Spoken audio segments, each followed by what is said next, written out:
I think you all have called this the cheap fakes video, and that's exactly what they are. They are cheap fakes video.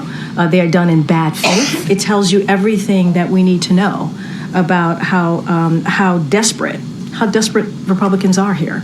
And instead of talking about the president's performance in office, and what I mean by that is his legislative wins, what he's been able to do for the American people across the country, we're seeing these deep fakes, these manipulated videos. I mean, there is spin, and then there's spin. Deep fakes, manipulated videos. We haven't shown any deep fakes or manipulated videos. An unusually aggressive Karine Jean-Pierre following an unusually aggressive strategy of trying to muddy the waters here.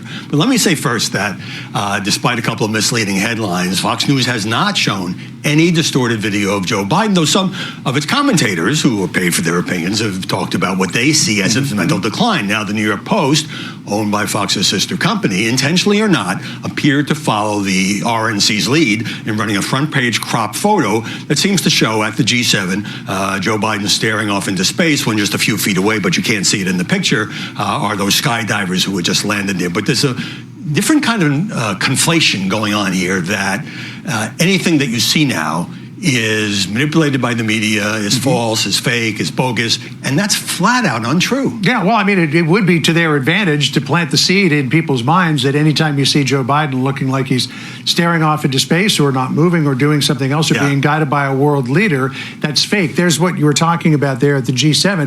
A skydiver comes down and he wanders over to give a thumbs up, but Giorgia Meloni, the Italian prime minister, is like, well, no, Mr. President, the attention needs to be over here, grabs him gently by the shoulder and says, come on back, in much the same way that Barack Obama did that at that big fundraiser over the weekend. Watch this here.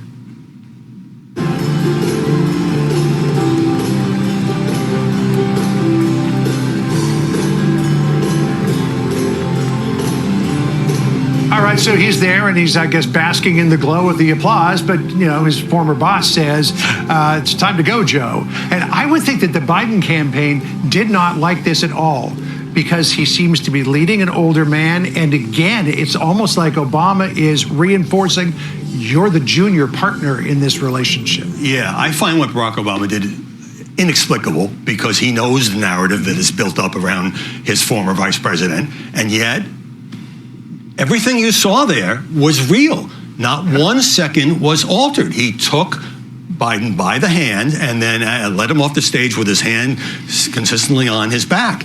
And I think that, I'm sure the Biden campaign is not happy about it, but the point is that happened.